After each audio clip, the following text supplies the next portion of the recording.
lo que se estima si hay realmente una transición hacia renovables y dentro de renovables hacia hidrógeno verde en particular. A día de hoy el sector, o sea, mujeres están subrepresentadas en el sector energético, solamente el 32% de la mano de obra es mujeres y esto abre también un potencial muy grande para las mujeres que trabajan en STEM. Creo que para las que sois científicas es muy importante, ¿sí?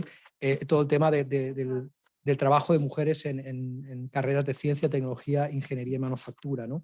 Y bueno, luego se habla de la gran cantidad de inversión que va a suponer esas grandes transiciones a la energía renovable y también un incremento del Producto Interior Bruto a aproximadamente un 2,5% para el año 2050, solamente vinculado a la transición energética. Por lo tanto, para mí es súper fascinante el sector energético y el tema y la economía circular. Yo aprendo de estos temas cuando vengo a Uruguay porque yo soy un economista industrial que viene desde Viena y los temas más ambientales los tocaba otra gente y cuando yo me vengo aquí me doy cuenta del gran potencial que tiene el sector energético a todo nivel, ¿no?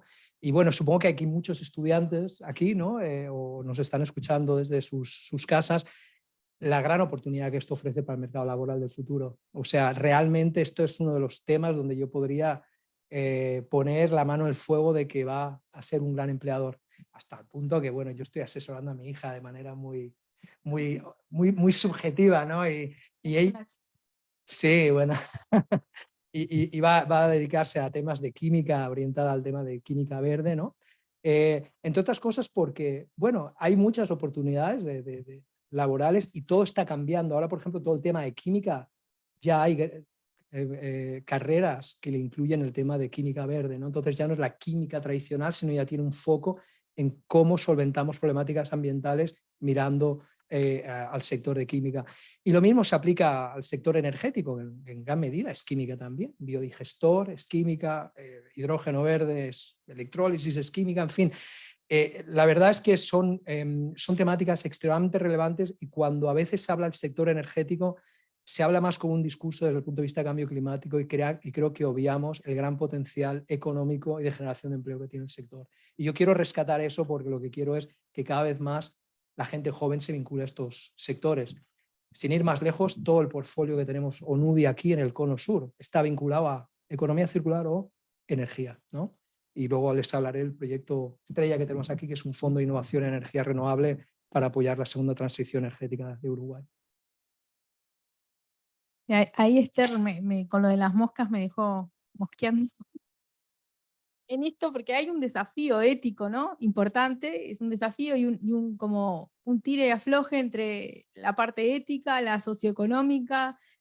¿Cómo ven ustedes eso para poder llegar acá a que prime el bienestar del planeta como la casa de todos frente o que sea parte de la ecuación cuando se resuelven estos indicadores que hoy también comentabas, y que nos permita llegar al país que queremos, bueno, al mundo que queremos verdaderamente, pero bueno, centrándonos en Uruguay, y cómo ven que se está manejando, porque es una ecuación que tiene que cerrar desde lo económico, pero también hay un tira y afloje en la parte ética y en la parte social que estás comentando de generación de empleos y demás. Entonces, ¿cómo imaginan que va a cerrar esa ecuación? Sí, bueno, quizás complemento a lo que ha dicho Esther con Pablo Pérez, ¿no? Porque además estuve en el Tambo hace 3 semanas, ahí me invitó a, a un asado. Sí, esos son los típicos, ¿no? Gente que es beneficiaria del proyecto, al final te haces amigo porque vas 3 o 4 veces al Tambo y al final te vinculas con ellos, ¿no? Y es muy interesante porque justamente hablando con los temas que ha levantado Esther, ¿no? En un tema de, pues bueno, ¿por qué no hay más Pablo Pérez en Uruguay? ¿Por qué solamente hay un gran piloto exitoso, donde no cierran los números, pero aún así el Tambo está operativo, el biodigestor funciona, está volcando parte de la energía que genera a la red de UTE? Bueno, ¿cuál es el problema para que no existan más Pablo Pérez, ¿no? Y la realidad es un tema, desde mi punto de vista, es un tema de mercado. Y bueno, y el propio Pablo lo comenta muchas veces. Él dice que tener el subsidio por parte de un proyecto como Viavalor es bueno, pero no es una cosa que se va a poder replicar constantemente. No hay suficiente plata como para poder subsidiar a todos los tamberos que existen en el país, ¿no? Entonces, lo más lógico es que exista un mecanismo de mercado que genere ese incentivo para que los tambos, por ejemplo, empiecen a producir biogás, puedan volcar parte del biogás a través con un motor, a través de un generador como energía renovable a la red de UTE, poder vender su leche a quien sea, y ahora voy a entrar al tema más importante, y bueno, y que cierre un poco el ciclo. Él nos decía que si, por ejemplo, Conapro le pudiera pagar un precio premium por un tipo de leche que se produce en un tambo sostenible, un tambo circular, a diferencia de cualquier otro tambo, las cosas cambiarían. Entonces, la realidad es que a día de hoy ese tipo de prácticas sostenibles no están incentivadas por parte de mecanismos de mercado, ¿no? Entonces, eso a mí muchas veces me hace pensar por qué, por ejemplo, tenemos en el país un sector cárnico que es net zero y tiene su etiquetado para exportación y demás, y es muy posible posiblemente sea porque el mecanismo de mercado en el sector cárnico viene un poco impuesto por fuera, porque te exige una serie de certificación y por lo tanto el tener una certificación net zero significa que tú puedes decirle al mercado global: yo produzco este producto y no contamino, no genero ningún tipo de polución. Cuando eso no pasa, porque gran parte del sector lácteo apunta al mercado nacional y no existen esos requerimientos por parte del mercado, el mercado es mucho más, digamos, el productor tiene una actitud mucho más laxa a la hora de afrontar esto porque no existe ese estímulo. Por lo tanto, tiene que haber un mecanismo de mercado que genere ese incentivo y tiene que estar aterrizado al final en un precio. Esther hablaba de consumidores conscientes que son capaces de pagar un poco más. A lo mejor eso está en Estados Unidos, pero en otros países a lo mejor el esperar que alguien vaya a pagar más por un producto sin tener algún incentivo a cambio, más allá del hecho de que, bueno, desde el punto de vista de conciencia te quedas más tranquilo por lo que has hecho, creo que es un tema para ver. O sea, tiene que haber un incentivo que premie ese tipo de iniciativas y que sea un pool por parte de una fuerza de mercado, ¿no? Principalmente. Ahí me diste pie perfecto, Manuel, porque yo también iba a hablar de incentivos. O sea, ¿Qué hay acá? o sea, vamos por lo negativo primero y después terminamos con lo lindo. Pero hoy por hoy el fertilizante químico en Uruguay está exonerado de IVA, ¿no? Que tiene una lógica productivista que hizo sentido en el momento que se hizo, en los años 50. Hoy por hoy también hubo estudios hace ya 5 o 6 años que muestran que se está usando muchísimo más fertilizante químico del absolutamente necesario y eso produce un montón de problemas en las cuencas. ¿Tiene sentido esa exoneración de IVA? ¿No? O sea, ¿cómo compite eso con el compost o con otras cosas? ¿No? O sea, estamos subsidiando, por ejemplo, algo que está viniendo de afuera, ¿no? De una empresa grande, versus el compost, que es residuo que se produce localmente y lo procesa una pyme, ¿no? Y que ahora ya está exonerado de IVA, pero hubo todo un proceso para al menos nivelar, digamos, los incentivos, ¿no? Y así hay subsidios al diésel, hay cosas que existen y que tienen lógicas y que son muy difíciles de mover, pero que uno puede, o sea, si nos tiramos todos para el mismo lado, yo no digo solo ambiental, o sea, digo un lado donde tanto lo ambiental como lo productivo tenga diálogo, digamos, entonces es difícil. Pero por otro lado, contarles también la parte linda, ¿no? Hicimos un estudio para la Mesa de Finanzas Sostenibles el año pasado, donde se junta la banca, relevando las medidas de las NDC. No sé si todo el mundo sabe lo que son las NDC. Uruguay firma el Acuerdo de París y después presenta en 2017 y ahora a fines del año pasado de vuelta las contribuciones nacionales determinadas, que son básicamente los objetivos que se propone alcanzar en materia de mitigación y adaptación al cambio climático, ¿no? Objetivos y también medidas concretitas, ¿no? Y bueno, son 160 medidas, es un montón de información. Lo que hicimos fue procesarlo para los bancos y presentar un poco las medidas que el país está impulsando para industria y manufactura, ¿no? Y en realidad hay 4 grandes ejes. Está lo que es movilidad, que ni lo voy a tocar porque lo van a tener la semana que viene. Está lo que es energías renovables, que es todos los sistemas de almacenamiento, los colectores solares, el gas. Está lo que es eficiencia energética, también bastante conocido, pero también, yo qué sé, lo que es LED, lo que es etiquetado. Y está la lógica de lo que es residuos y ahí se focalizan en lo que es piletas de tratamiento de efluentes y taparlos, ¿no? Para captar el metano y lo que son sitios de disposición final.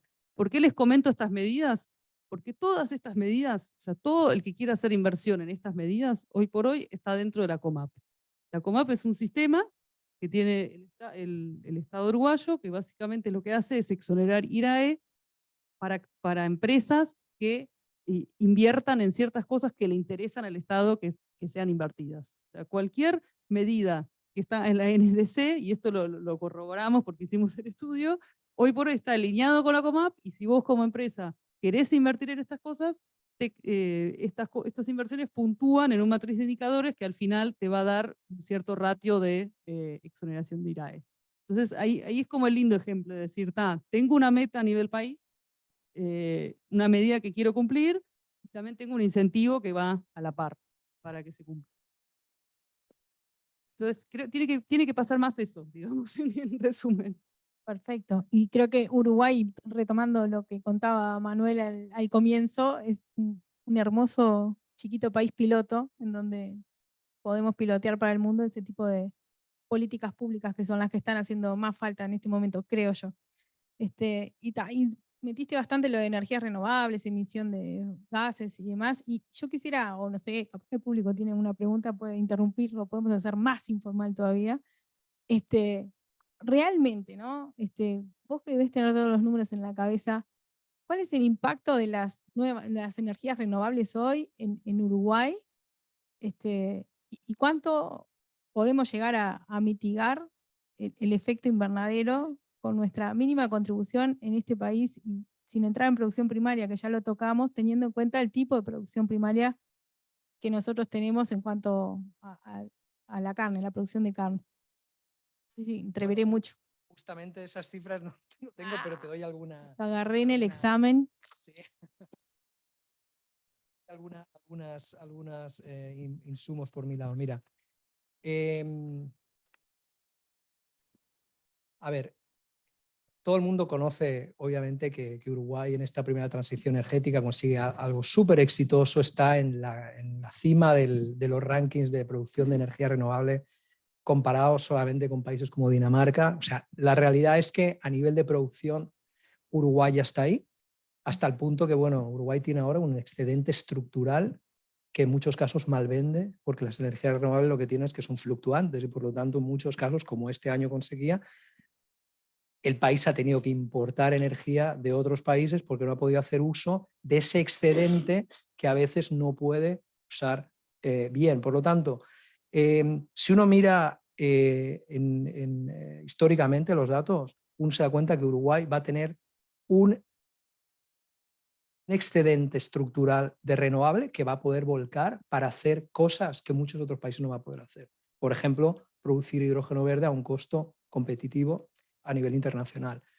Entonces, a nivel de producción, Uruguay está ahí. A nivel de consumo, sigue teniendo sectores tradicionales como el sector automotor, el sector industrial, por ejemplo, que tienen prácticas como cualquier otro país, es decir, son grandes demandantes de combustibles fósiles, ¿no? O sea, seguimos manejando autos de combustión y el sector industrial sigue anclado a las tecnologías del siglo pasado, ¿no? Entonces, ahí hay un trabajo muy importante, y esa es la segunda transición energética, o sea, es decir, ahí es un tema de descarbonización de estos sectores de la economía, o sea, el sector automotor, principalmente con el tema de electromovilidad, que lo tocará la semana que viene, y el tema eventualmente del sector industrial de descarbonización.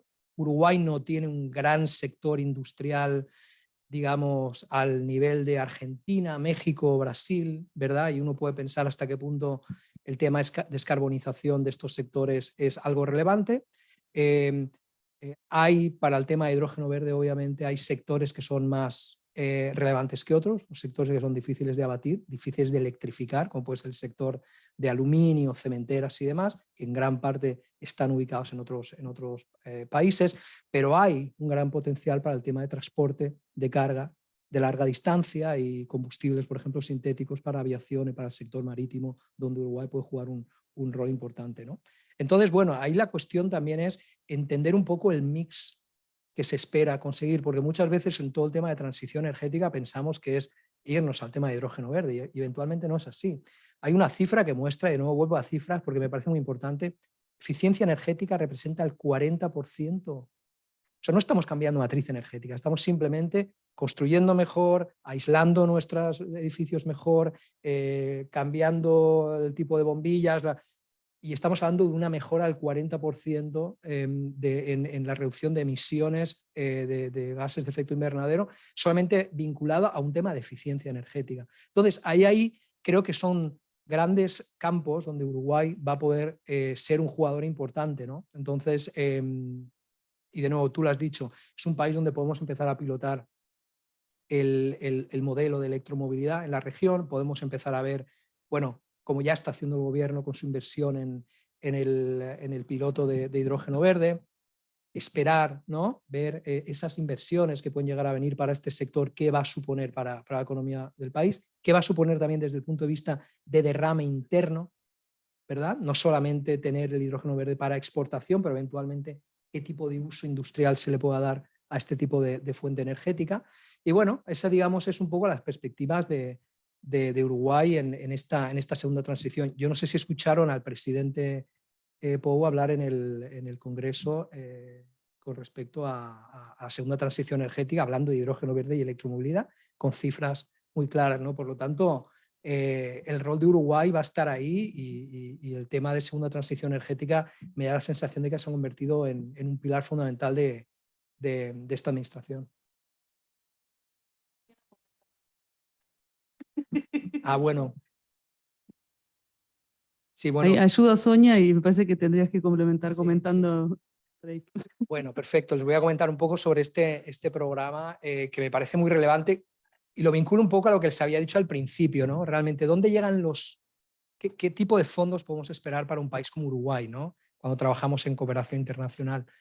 Y les había comentado el tema de ventanas multilaterales ambientales, porque como ha dicho Esther, Uruguay tiene compromisos cuando firma el Acuerdo de París y por lo tanto tiene acceso a ventanas como el Fondo Mundial para el Medio Ambiente, el Fondo Verde.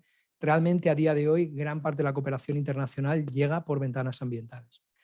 Nosotros con esta lógica de poder un poco impulsar lo que se había hecho con Biovalor en el sector agroindustrial y demás, planteamos un programa, esto estamos hablando en medio de la pandemia, en 2020, de apoyar a esta segunda transición energética en el país. La narrativa es perfecta, es decir, tenemos todos los elementos sobre la mesa, tenemos un gobierno que apoya la segunda transición, tenemos un marco normativo que está orientado a esta segunda transición energética, ya tenemos la primera transición exitosa con millones de dólares gastados.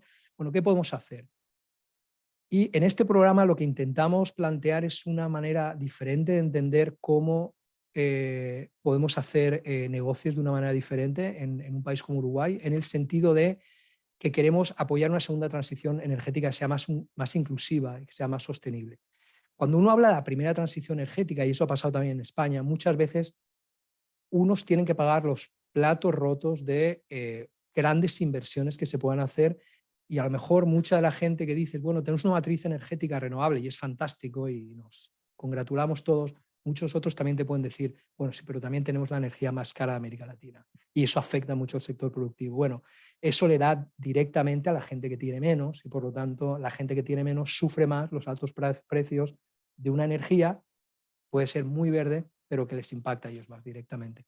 Entonces, en este proyecto lo que queremos enfatizar es un instrumento financiero donde vamos a trabajar con banca comercial, es decir, donde hemos recibido una financiación de 10 millones de dólares para montar un fideicomiso y estamos trabajando en un concepto de blended finance, invitando a la banca comercial privada para que pueda cofinanciar este tipo de proyectos, pero con un marco de impacto. Es decir, que solamente se financian aquellas iniciativas o se cofinancian solamente aquellas iniciativas donde la inversión tiene una mirada mucho más holística de qué va a significar esa inversión a nivel de externalidades para el país. No solamente el hecho de que, bueno, es un lugar fantástico porque el marco normativo es muy transparente, etcétera y demás, producimos hidrógeno, nos lo llevamos fuera, bueno, ¿cuál va a ser el derrame para la economía, ¿no? Entonces, el RAVE, que es como se llama, es un programa que estamos implementando a día de hoy, lo invito que puedan verlo en la página web.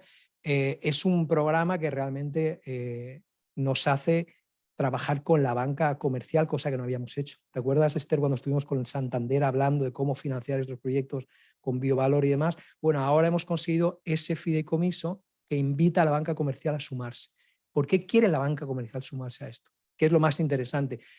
Porque la banca comercial tiene un montón de oportunidades crediticias en aquello que se llama financiación sostenible. O sea, existe a día de hoy una exigencia por parte de sus casas matrices de prestar en productos en finanzas sostenibles. Entonces, para ellos es súper importante el poder decir, bueno, hemos prestado 500 millones de dólares en Uruguay y esto ha supuesto una contribución a mejorar los NDCs del país o a reducir la, no sé, ayudar al país con el juramento del metano, y, en fin, ese tipo de cosas, ¿no? Así que vemos también un apetito crediticio muy interesante por parte de la banca privada, que fue el que nos hizo montar en el fondo este instrumento financiero. Esto está genial. Y las colaboraciones públicas, privadas, o sea, con la industria propiamente dicha, que hay en Uruguay, ¿cuáles son? Sí, interacciones o financiaciones, o me metí en un lío. Más allá de los que hay para investigación, ¿hay algún apoyo desde el Estado o desde el Ministerio para que haya una transición a nivel industrial? ¿O la COMAP? El ejemplo. COMAP sería el ejemplo, también está, bueno, las cosas que hay en el MIEM, ¿no? De fondos, sí, los fondos estos de llamados y del LAE, por ejemplo, el MIEM te subsidia la evaluación de oportunidades de ahorro de eficiencia energética que puedas tener, ¿no? Te subsidia esos estudios, sacando esta barrera inicial. Muchas veces es eso, ¿no? De que yo no tengo tiempo de evaluar qué pasa, y quizás súper vale la pena invertir, pero no evalué, no me senté a pensar, ¿no? Porque siempre es más fácil el status quo, ¿no? Y así me funciona y no me cambien las cosas. Y si quizás me siento a pensar y me siento a evaluarlo y me doy cuenta que bueno, lo más básico sería el recambio de luminarias, pero también hay otros tipos de prácticas que muchas veces convienen, y que una vez que convienen te das cuenta que súper valen la pena, ¿no? Nosotros en Biovalor teníamos un frigorífico, por ejemplo, que tenía, no sé si ustedes saben, yo no tenía idea, pero cuando se faenan las vacas, queda lo que es el contenido ruminal, lo que queda en el estómago de las vacas. Que si tenés una vaca que faenaste no pasa nada, porque es un montoncito así de pasto seco y bueno. Son 50 kilos por vaca, o sea, no es un montoncito. Pero es una vaca, pero cuando faenas varios miles por día, se te vuelve un problema el tema de qué haces con ese contenido ruminal, ¿no? Y la disposición en terreno supone también emisiones, la disposición correcta en una planta de compostaje te cuesta plata.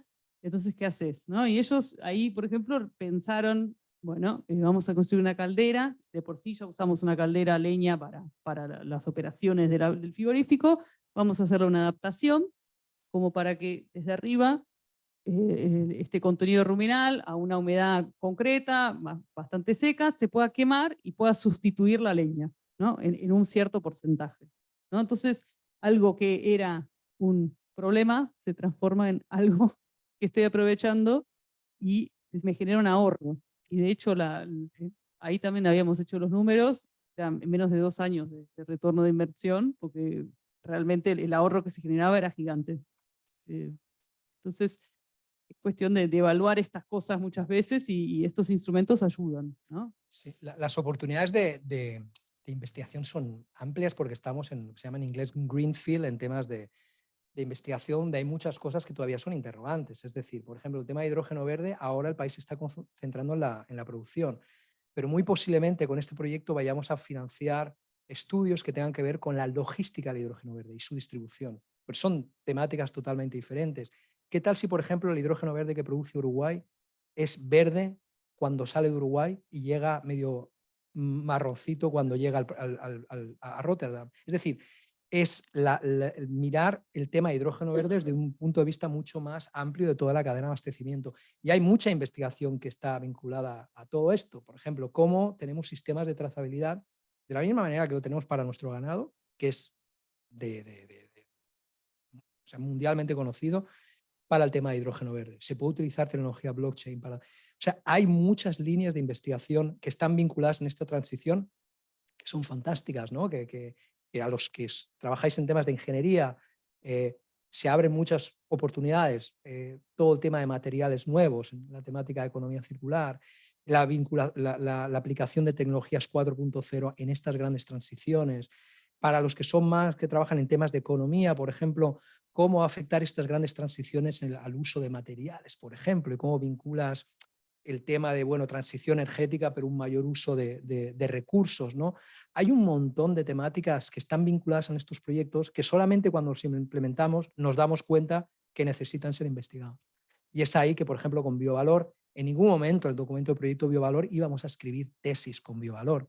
Es una vez que nos empezamos a implementar el proyecto, vemos que hay muchos temas que no están investigados. Acuérdate todo el tema de ciclo de nutrientes y todo lo que se ha hablado de, bueno, el tema de metano en el sector ganadero y demás, y bueno, y cómo contribuye a cambio climático o cómo no contribuye a cambio climático, porque estamos hablando de pasturas y no estamos hablando de feedlots. Hay un montón de temáticas para poder investigar y es por eso que en estos proyectos que estamos implementando ahora muy posiblemente hayan líneas de investigación vinculadas con estos temas. Sí, ahí. No, genial eso. Es como que da la sensación de que hay como una conciencia colectiva, me da de lo que escucho. Hay números que demuestran que es posible ir por estas líneas de transición energética, pero también hay como todavía, ahí viene mi lado negativo, como falta o una maduración que va acompañando capaz que a un ritmo menor de todo lo que es políticas públicas o cuestiones por el estilo que acompañen y estimulen a este cambio. Muchas veces nos encontramos en el sector industrial con la conciencia sobre esto, pero el cambio implica bueno, hacerlo de alguna manera jugado. Entonces, si tuvieran que decir, bueno, estas son las principales trabas o las principales cosas que hoy identifico, estas 3 cosas serían como necesarias para destrancar Uruguay y que no sé, nos volvamos todos verdes de repente. ¿Cuáles podrían o cuáles puntos identifican ustedes como, bueno, clave para que podamos continuar la transición más fluida? Quizás uno, no sé si es el más importante, pero uno es como diferenciar el humo de lo que no es humo. O sea, yo trabajando en la industria Venture Capital el año pasado, me volví un poco alérgica a esto, y lo puedo decir al humo. O sea, ejemplo, ¿no? Viene una empresa que vende latas de agua mineral, las latas las fabrica en China, llena las latas en España y las vende en Costa Rica, pero vos cada vez que tomás una lata de agua mineral, ellos están colaborando con los corales en Australia. Me quieren vender eso como algo sostenible. Yo no sé ni qué cara poner, digamos, o sea... Entonces, y creo que eso confunde mucho al consumidor, hay como toda una erosión, a veces siento, de todos estos temas, ¿no? Uno va a evangelizar y hay tanto humo alrededor que es difícil, digamos. Entonces, ahí la clave para mí es medir. Y si hablamos de cosas o sea, acá hay varios ingenieros, supongo que conocen el concepto de análisis de ciclo de vida, para los que no, concepto de ver qué es lo que entra en una producción, ¿no? Qué consumo, qué material uso, qué es lo que sale a nivel de efluente, a nivel de emisiones estratosféricas, a nivel de desechos, qué uso se le da al producto, cuál es la cadena, en toda la cadena, ¿no? ¿Qué tengo, qué sale, qué entra? Tener eso claro a nivel micro, digamos, ¿no? De empresa, y poder medir, y poder decir, estoy mejorando esto, me parece que es clave. O sea, hay que ir más en esta línea, y me parece que, bueno, ahora viniendo con la Unión Europea, que ya está pidiendo estos reportes de sostenibilidad, esto se va a venir porque ya tienen toda una hoja de ruta de que ahora son los de hasta 500 empleados y más, pero después van a ir de 250 y va a haber un momento que las pymes también se los van a pedir, y vamos a ir hacia un modelo para mí donde cada vez más va a importar qué hago y cómo lo hago, y no va a ser suficiente el business as usual, y no va a ser suficiente lo mínimo indispensable que me pida la ley, digamos, ¿no? Y si yo puedo pedir algo, sería eso, ¿no? Avanzar en esta línea, de empezar a medir y que yo como consumidora también tenga la papa, como dicen, ¿no? O sea, tenga como la data de poder elegir, digamos. Sí, sí, de acuerdo contigo, Esther, y quiero remitirme al, y creo que lo puedo decir Sonia aquí sin problema, nos tuvimos una comunicación Sonia y yo porque vamos a participar en un evento de innovación. Yo le puse un título que a Sonia no le gustó mucho, no lo vamos a decir. El comité no fue, bueno, pero bueno, hablaba de un tema, y no voy a entrar en detalles, pero hablaba de un tema de ser un convencido frustrado, que es una persona que empieza a entender los temas desde dentro y empieza a ver cosas que muchas veces son superfluas porque se quedan en un debate general donde ya todo el mundo estamos de acuerdo en que es bueno, pero no entramos en detalle. ¿Transición energética es bueno, sí o no? Sí. ¿Economía circular? Fantástico. Y la verdad es que cuando uno se mete dentro se da cuenta de que hay cosas que no funcionan. Si yo, por ejemplo, tuviera al lado de este vaso de vidrio, tuviera un vaso de plástico y bebo agua, alguien diría, este tipo habla de sostenibilidad y está bebiendo del vaso de plástico. Cuando a lo mejor haciendo un análisis de ciclo de vida, como dice Esther, a lo mejor el vaso de plástico tiene una huella ambiental menor que el vaso de vidrio, porque depende de un montón de cosas. A mí me voló la cabeza justamente una persona que hizo un análisis de ciclo de vida de 2 recipientes, uno de vidrio y otro de plástico, y me dijo que en el fondo la huella iba a depender de, por ejemplo, cómo se iba, o sea, cuál iba a ser la cantidad de consumo que se iba a dar de uno y de otro, y si se iba a utilizar un tipo de agua para limpiar el vaso, porque el otro es descartable, qué tipo de agua se iba a utilizar, qué tipo de energía se iba a utilizar, y si era con muchos grados o pocos grados. O sea, un tipo de cosas que cuando uno se para a pensar y dice, bueno, yo tengo ideas preconcebidas de que el plástico es malísimo, el plástico es lo peor. Bueno, pues no necesariamente es lo peor. Y el vidrio es fantástico, ¿no? Esa idea de que el vidrio es absolutamente bueno, pues depende, ¿no? Depende porque tienes un consumo energético, lo estás importando a otro país, a lo mejor no lo produces de aquí. Es una serie de cuestiones que yo lo único que invito es a ser mucho más crítico de estos temas, es decir, más allá de los titulares que todos leemos por todos lados, ¿no? Incluso de las propias Naciones Unidas y demás, hay que entrar en detalle. Por eso yo reivindico el trabajo del investigador aquí, porque muchas veces se nos abre la cabeza y vemos que, por ejemplo, bueno, un modelo de negocio de un tambo circular, pues resulta que no cierra, y porque no cierran los números es imposible que se pueda implementar. Se acabó la historia. Ya no podemos ir más allá, ya no podemos tener más Pablo Pérez, ¿no? Bueno, ¿qué tenemos que hacer para conseguir que eso sea de una manera más diferente? ¿Qué tipo de investigación tenemos que hacer para que, bueno, empecemos a pensar en modelos diferentes?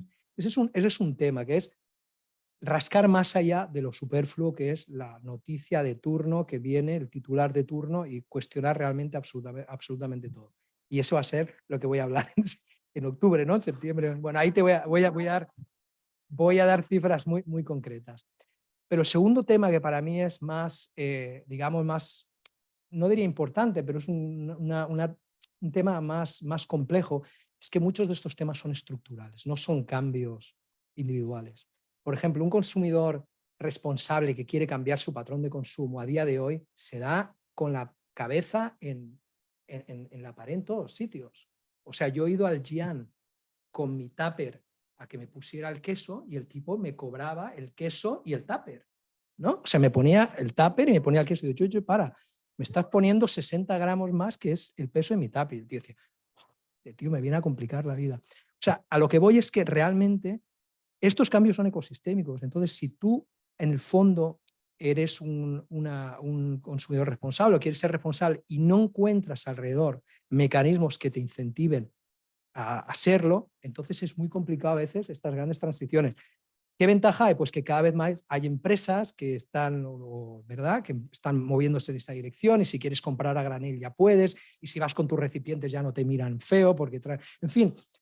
Pero en el fondo son cuestiones que tienen que ver más con un tema de ecosistema. Yo siempre digo que, por ejemplo, en estos temas de sostenibilidad, lo mejor es no tener mucha alternativa. Por eso estos modelos de economía circular y más funcionan en lugares donde no hay alternativa, ¿no? En Marte, en el desierto de Atacama, en el Círculo Polar. Ellen MacArthur, la famosa dama de la economía circular, que pensó el concepto de economía circular navegando en los mares del sur, donde veía que no tenía que hacer un uso de recursos muy eficientes. Y bueno, y lo que realmente uno para a pensar es, bueno, si la política pública pudiera crear ese tipo de orientación a que existan menos alternativas, porque si tienes muchas alternativas y algunas son buenas y otras no son buenas, ahí tienes, y las que no son buenas no son ilegales y tú puedes pagarlas, puedes pagar multas y demás, ya tienes un problema, ya tienes una forma de escape en el fondo. Entonces, bueno, un poco la idea es que estos temas son sistémicos y por lo tanto toman mucho tiempo.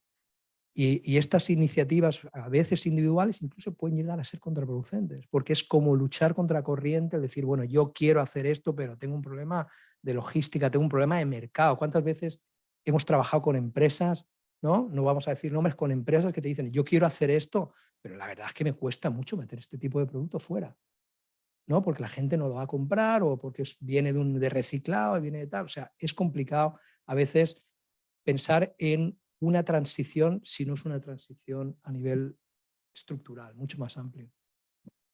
Bueno, tus comentarios me resuenan por mi sombrero en la educación y creo que es necesario y se hace urgente esto también de tener profesionales con competencias que nos permitan colaborar con la transición en cualquiera de las profesiones, sin lugar a duda el área de ingeniería, por la tractor que es en la industria, es fundamental.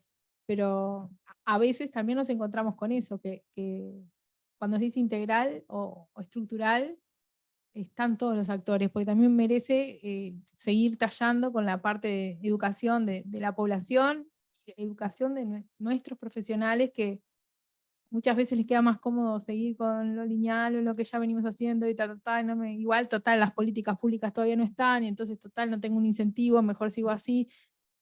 Es también como un círculo vicioso, virtuoso, no sé, vicioso total. Pero a la vez, si vos sos el primero, ¿no? Si vos ya sabés que se viene, sos el primero que se sube, el primero que sale, el primero que coloca un crédito verde, ¿no? O el primero que saca en el rubro su reporte de sostenibilidad, es también tremendo beneficio, ¿no? O sea, y hay como una jugada que uno puede hacer. El primero que estudia una maestría de desarrollo sostenible, por ejemplo. ¿No? O ingeniería Uno podría pensar, ambiental. sí. O sea, yo, por ejemplo, el tema... ¿Qué pasó todo? No me olvidé del Emilio que está ahí de sostenibilidad. Sí, no, por ejemplo, yo digo, el tema de sostenibilidad muchas veces, por ejemplo, con los ingenieros que estén aquí, hay muchos ingenieros, hay de todo. Bueno, muchas veces el tema de sostenibilidad es como, yo a veces lo relaciono con, y nos ha pasado, ¿eh? Cuando hablamos de sostenibilidad nos encontramos siempre la misma gente en todos los lugares. Es como dos mundos diferentes. El abogado de la economía circular y transición energética, además es que incluso tienen looks que son ya muy típicos, no voy a entrar, ¿no? Definitivamente con más pelo que yo y con barba también, pero hay como un grupo que es la sostenibilidad, la vida alternativa, no sé qué es lo que... Y luego vienen las otras que son los tecnólogos, que a lo mejor no significa que el tecnólogo no tenga una orientación al tema ambiental, pero es como que son dos mundos separados. Si nosotros hacemos un curso de economía circular, normalmente vienen estos de la izquierda, ¿no? Y la idea es que estas temáticas de sostenibilidad se convierten en algo transversal en absolutamente todo. De nuevo, utilizo el discurso que le doy a mi hija cada 2 por 3. Para mí hay dos grandes temas que son transversales a todo tipo de carrera. Uno es la aplicación de nuevas tecnologías, que se aplican prácticamente a todo, y el otro tema es cómo incorporamos estos elementos de sostenibilidad porque los va a demandar más el sector privado. Entonces, alguien que trabaja en el sector de construcción, por ejemplo. Un arquitecto. Pues un arquitecto tiene que empezar a meterse ya a estudiar el BIM, que es el Building Information Modeling, que es una manera integral de empezar a estudiar un uso eficiente de los recursos para cambiar la forma de construir, pasar eventualmente a un sistema de construcción donde hay más modularidad y por lo tanto no demoler, sino de construir en 20 o 30 o 40 años, por ejemplo. Pero lo mismo pasa en ingenieros que pueden empezar a aplicar la manufactura aditiva. Y la manufactura aditiva, a diferencia de la subtractiva, no te genera el residuo que te genera la otra. Por lo tanto, ya los conceptos de sostenibilidad están incluidos en estas grandes avances tecnológicos, ¿no? Entonces, yo creo que los ingenieros que estén aquí en concreto, o la gente que trabaja en temáticas muy, muy, muy concretas, muy verticales, porque están los generalistas y los especialistas tienen una oportunidad muy grande de incluir este tipo de temas en sus propias carreras, ¿no? Y yo supongo que la currícula educativa va a tener que cambiar para incluir este tipo de cosas, ¿no? Por ahí andamos. Tengo como unas preguntas preciosas, pero son como para frutilla de torta, me parece. Entonces, como veo que hay mucha gente que sabe acá, yo los voy a invitar a que empiecen a preguntar a ustedes. ¿Qué les parece? ¿Quién se anima? Te regalo uno, dale.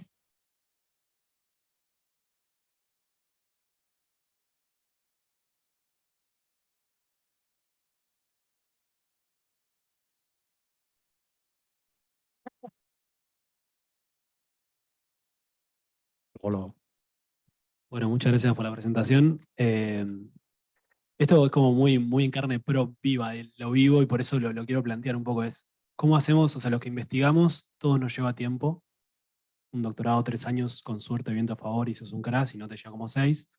Entonces, cuando vos terminaste tu temática, la voracidad de la sustentabilidad, que vos estabas trabajando en una temática, por ejemplo, calidad de agua, cuando levantaste la cabeza, todos los fondos y todos están hablando de movilidad eléctrica y hidrógeno verde. Entonces tenés que como retransformarte a una velocidad que pide esto que menciona usted, ¿no? De la investigación, que el tiempo del investigador no es tal. Entonces, la pregunta que veo un poco es cómo hacemos para que nosotros, países de Latinoamérica, podamos fijar esa agenda un poco más, porque a veces nos vienen como los fondos y nos vienen como muy medidos para unas temáticas, que Uruguay se prepara, venía trabajando muchísimo en un tema y de repente cuando quisiste abordar ese tema se difuminó en otros temas. Entonces el investigador tiene que retransformarse. Yo arranqué con un dron, después me fui a movilidad eléctrica, ahora no sé si empezar con el hidrógeno o volver al dron, porque los fondos te van como diciendo qué hago. Entonces ese generalista es casi que una obligatoriedad. Nosotros en los investigadores nos sentamos a charlar sobre eso y el tipo que sabía de la bacteria que estaba en el agua decía, ya está, me tengo que ir de acá porque ya veo que me estoy metiendo en un pozo sin fondo que no tiene fondos. No el pozo, sino la plata. Y ahí es una pregunta donde yo le hago, como investigadores, ¿cómo ustedes lo ven desde la academia y nos den como un feedback ahí? ¿Cómo podemos ayornarnos a ese ritmo de velocidad que nos está requiriendo el sistema y que nosotros como investigadores establecimos unas pautas? La universidad está haciendo como, chivo, hace como las cosas un poquito más cortas, intentamos trabajar justamente en esas cuestiones, ¿no? En competencias y demás, pero se ven los colegas, ¿no? Cómo empieza a complejizarse muchísimo. Necesitamos, aquellos que estamos trabajando en un área específica, abrirnos, y eso de la transdisciplina, si se quiere, la interdisciplina, es muy compleja. ¿Cómo creen ustedes que de la academia podemos establecer acciones para ayornarnos y que los tiempos de la academia puedan como acompasar esa transición que tanto se requiere?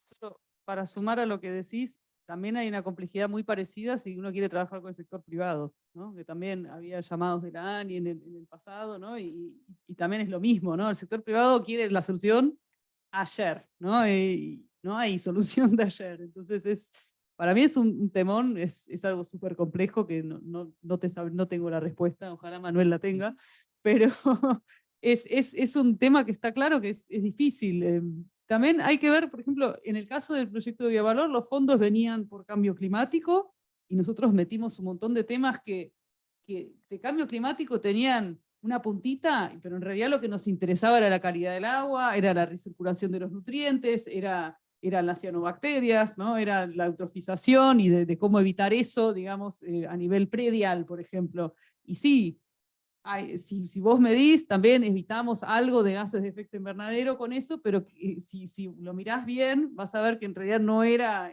el foco no estaba ahí, porque a nivel país no era lo que más importaba en ese momento. O sea, ciertos proyectos se metieron con otros objetivos ambientales. Entonces, a veces, no sé, no creo que esto pueda aplicar quizás para una investigación de 3, 4 años, pero a veces hay forma de, o sea, lo que es cambio climático es una cosa súper amplia que toca otros tipos de impactos ambientales también, entonces hay forma de meter varias cosas en una, pero la verdad que te llevo el punto y no tengo la respuesta, porque la verdad que es verdad, o sea, hay cosas que llevan mucho tiempo de investigar y los ritmos son diferentes.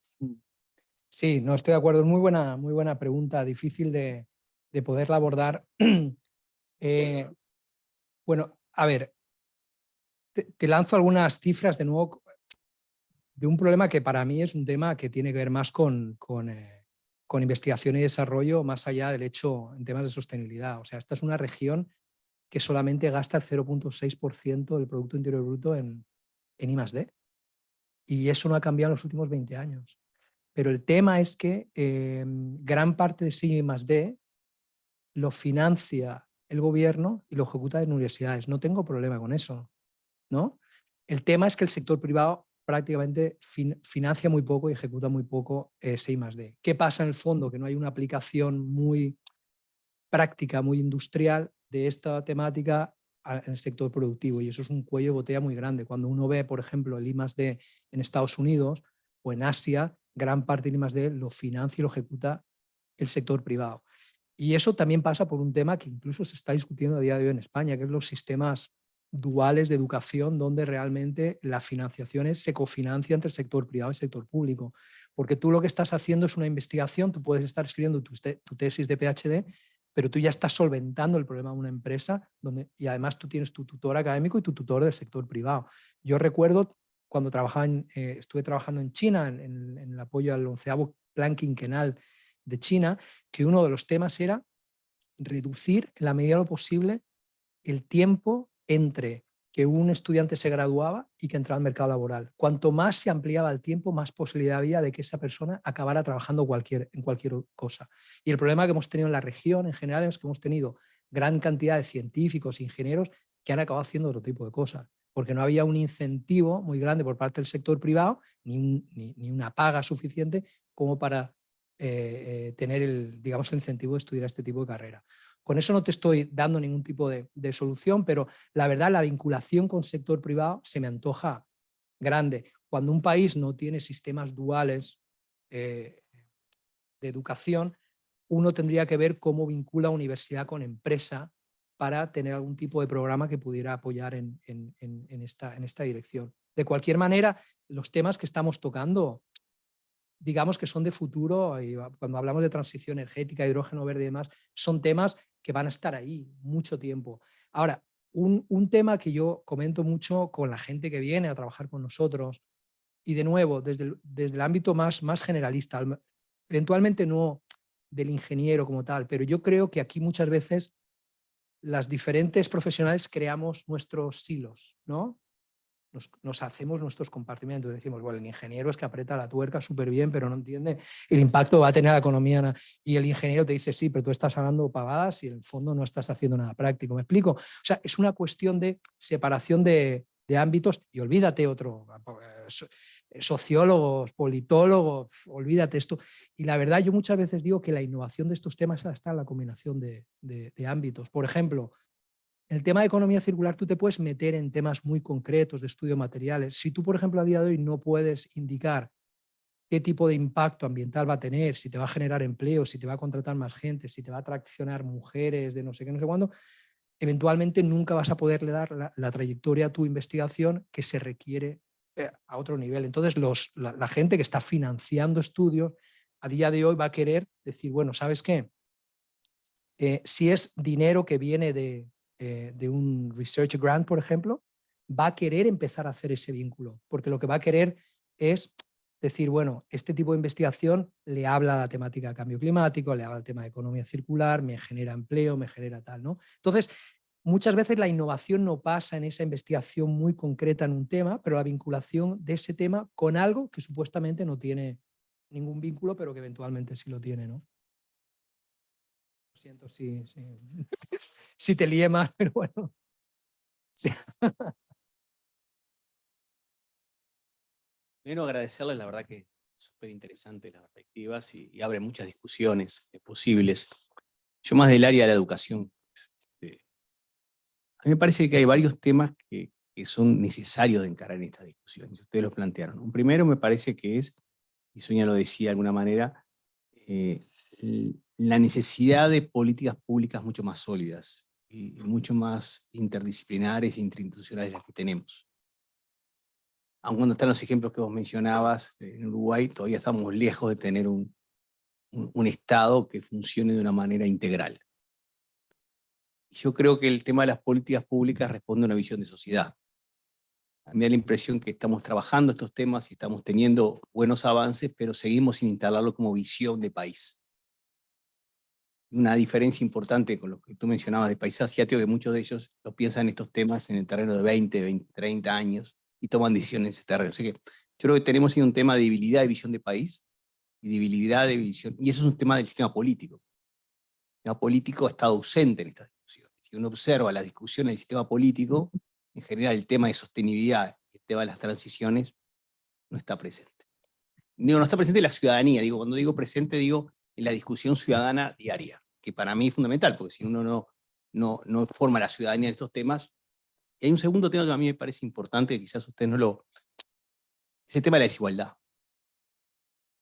Es decir, las transiciones se pueden hacer con mayor o menor igualdad o desigualdad.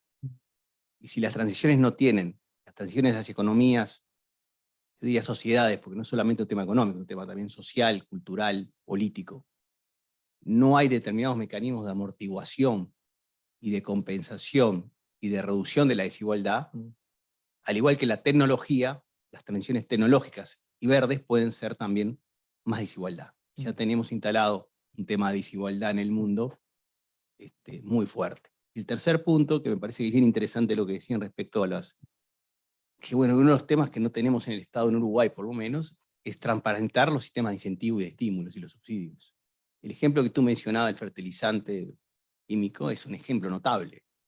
Es decir, nosotros tenemos subsidios ocultos. Tenemos un sistema que es producto de un Estado que más o menos ha funcionado de una manera, muchas veces respondiendo a intereses de coyuntura, a veces con modelos más desarrollistas. En el año 50 era más un modelo de desarrollo lo que estaba detrás de eso. Digo, se explica por ese lado, me parece. Pero me da la impresión que tenemos una necesidad muy fuerte de transparentar los sistemas de incentivos y subsidios, porque te esconden enormes desigualdades y enormes diferencias en las capacidades de las personas y de las empresas. Y por último, las empresas, y hay ejemplos notables en el sentido positivo que ustedes mencionaban, también son muy conservadoras en Uruguay. Son extremadamente conservadoras y son muy clientelistas del Estado. Son muy clientelistas del Estado. Porque a veces objetamos de los políticos el clientelismo de otro lado, pero las empresas también son clientelistas del Estado.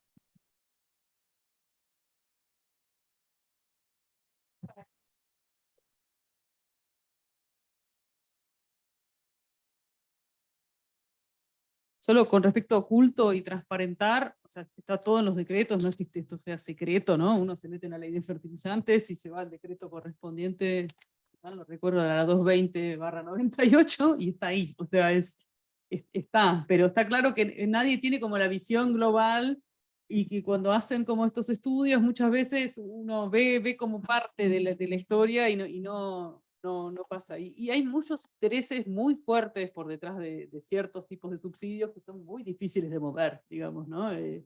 Entonces, a veces se hacen los estudios y después tampoco pasa nada, digamos, porque es muy difícil mover el status quo y uno yo me imagino como un tablero donde estás moviendo todas las fichas y tampoco, o sea, esos modelos es muy difícil también ver qué va a pasar, digamos, o sea, modificar una ley hoy por hoy es un trabajo, la verdad que gigante, y hay mucho, o sea, hay que tener mucho interés político detrás como para que estas cosas pasen, ¿no? Y a veces pasan años y uno sigue y sigue, entonces lo digo desde la experiencia porque mi dolor nos ha tocado modificar decretos o estar en estos trabajos y fueron años de empujar, digamos, ¿no? Entonces, por ese lado sí, concuerdo y sí, estaría buenísimo tenerlo todo alineado y por eso cuando Sonia me preguntó cuál sería mi sueño, sería ese, ¿no? Sentémonos, hagamos orden, pero es muy difícil. Es muy difícil. Después sí, el status quo y las empresas que no quieren arriesgarse, yo lo entiendo también, ¿no? O sea, lo entiendo desde el lado que mi padre tiene una pyme y siguen con DOS, ¿no? O sea, siguen con el sistema de DOS y siguen programando DOS y no cambiaron nunca. Y lo entiendo desde el lado de que siempre cuando uno no está en la misma y pasa todo igual, no nos arriesgamos a nada. Y por eso también estoy muy a favor de subsidios que motiven a tomar el riesgo, ¿no? Porque un Pablo Pérez, está bien que el Estado le dio un subsidio, pero también puso de su bolsillo muchísima plata y muchísimo esfuerzo, ¿no? O sea, es todo un riesgo que estaba tomando. Es una tecnología que no estaba en Uruguay y de repente sos el primero en probar si funciona con el invierno uruguayo, estás poniendo toda tu producción en juego, ¿no? Porque de repente, ¿qué sabes qué va a pasar con eso? Entonces, para mí es clave ese tema de incentivos donde vos puedas incentivar a tomar riesgo. Y lo mismo pasa un poco con los créditos, ¿no? Uruguay tiene un sistema crediticio que es muy poco profundo, muy pocas personas toman créditos, digamos,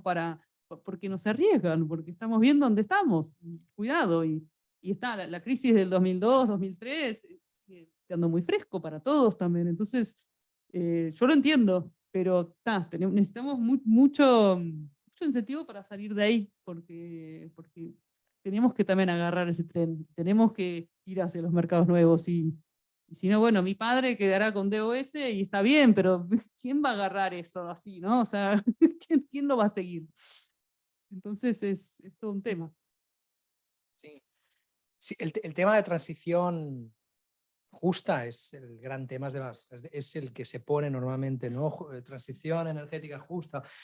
¿Y por qué pasa esto? Porque muchas veces lo que ocurre es que estamos obviando que estas transiciones tienen consecuencias, tienen ganadores, tienen perdedores, tienen ajustes a corto, medio, largo plazo, que bueno, que siempre sale alguien pagando el pato, ¿no? Pagando los platos rotos por un tipo de política pública que se implementa en el país, ¿no? A ver, yo por ejemplo, aquí en Uruguay, teniendo en cuenta un poco digamos, la situación de justicia social, es difícil, más allá de que, por ejemplo, una transición energética, como he dicho anteriormente, donde suben todo verde, fantástico, limpio, tal, pero bueno, suben los costos y alguien tiene que pagar por esos costos y demás, y bueno, y no es lo mismo que lo pague una familia, ¿no? Monoparental, con dificultad. Bueno, ahí tienes un ejemplo muy claro de cómo una transición energética no necesariamente incluye este elemento de justicia social, ¿no? Hay casos que son, pero muchísimo más complicados, y me tengo que salir de Uruguay y me voy a la vecina Chile, por ejemplo, donde tiene una agenda muy parecida a transición energética, con unos niveles de desigualdad muy altos, donde cuando se plantea, por ejemplo, la producción de hidrógeno verde en Magallanes, ¿no? Porque tienen el mejor, como ellos dicen, ¿no? Tenemos el mejor viento del sur y el mejor sol del norte, los chilenos como son, ¿no? Tienen mejor de todo. Lo más interesante cuando hablas con los inversionistas, ¿no? Que van a poner sus plantas de producción de hidrógeno en Magallanes, una cosa que hablamos con el gobernador es el hecho de decir, bueno, ¿qué va a suponer para una provincia como Magallanes poder producir hidrógeno verde para descarbonizar el norte, ¿verdad? Cuando todavía tienes el 60% de la población utilizando leña para calentarse. O sea, es un tema. Ahí es donde uno se da cuenta de decir, bueno, el fondo, ¿qué se va a convertir el hidrógeno verde? ¿Va a ser el nuevo cobre, el nuevo salitre, el nuevo commodity de Chile para el mundo, para exportar y no derrama nada? Es por eso, cuando hablamos de este fondo, es la cuestión de cómo miramos hacia adentro del derrame que va a tener, ¿no? Entonces, un tema que, por ejemplo, sale recurrentemente con el tema de hidrógeno verde en este país es decir, bueno, ¿va a ser solo para exportación o va a tener una serie de derrama a la interna del país? Y ese es el debate ¿no? Y lo comentamos con el ministro Paganini, con María José González, ¿no? Cuando hablamos de, bueno, ¿por qué no vemos, por ejemplo, la utilización de hidrógeno verde para amonia, ¿no? Para el tema de fertilizante orgánico, todo el tema de combustible sintético y demás, que derrame hacia adentro? Eso yo creo que es ya un elemento donde tú empiezas a mirar más el impacto, digamos, social que puede tener este tipo de iniciativas a la interna del país. Con respecto al tema de empresas, nosotros trabajamos con empresas todo el rato y estoy totalmente de acuerdo. Nosotros montamos un centro que se llama el Centro de Automatización Industrial y Mecatrónica, el CAIME, que está en el LATU. Y la verdad es que nos cuesta mucho poder atraer, y estamos hablando de tecnología 2.0, estamos hablando de automatización, y aún así nos cuesta tener empresa privada participando en... Y uno lo atribuye, no sé, bueno, no quiero otra vez meterme en toda la parte de I+D, porque vemos en general el sector privado latinoamericano no invierte en tecnología. Entonces, bueno, cuando hablas de estas grandes transiciones tecnológicas y demás, es muy difícil concebir el que puedan saltar directamente a este tipo de tecnologías. Es una realidad. Yo no sé si este nuevo tipo de tecnologías que son mucho más, que requieren un gasto en infraestructura menor, ¿no? Como son las tecnologías digitales y demás, quizá pueda hacer el concepto del leapfrog, yo no sé cómo se llama en español, es como el salto de la rana, es un salto que va más allá y pasas diferentes estadios. Entonces, el país ha demostrado que es un país que tiene una fortaleza en el sector de TICs, pero es un sector de TICs que está más orientado al sector financiero hacia afuera. Bueno, ¿y qué tal volcar parte de ese conocimiento en ese sector a la interna del país? Pero bueno, son temas. Y lo último, el tema de Uruguay. Yo tengo otra visión, la verdad, con respecto a otros países y que a mí cuando llegué me dijeron Uruguay tiene dos velocidades, ¿no? Una lenta y otra súper lenta, ¿no? Me decían eso y dije yo, pues aquí la lenta ya es bastante más rápida que, no sé, yo tengo un proyecto parado en Argentina 6 años, pero Nati lo sabe y otra gente, porque la cosa no va, o sea, entonces las cosas se mueven y en temas justamente de sostenibilidad uno puede mirar rankings internacionales y ver, por ejemplo, cómo se compara Uruguay con respecto a Asia en muchos indicadores a nivel global. Y si hay indicadores donde realmente Uruguay destaca por encima de la media, son indicadores que tienen que ver con sostenibilidad, tienen que ver con tema de energía. Entonces, yo no sé a qué atribuirlo, si fue una política de Estado, si siempre estuvo el Uruguay natural, si tiene que ver un poco con la idiosincrasia productiva del país, que no tiene mucha industria, que tiene un sector agroganadero muy fuerte. No sé a qué atribuirlo. Yo solamente digo una cosa. Una familia de expatriados, ¿no? Que vivimos en el país, llevamos 6 años, nuestro patrón de consumo cambia radicalmente de estar aquí a estar en España.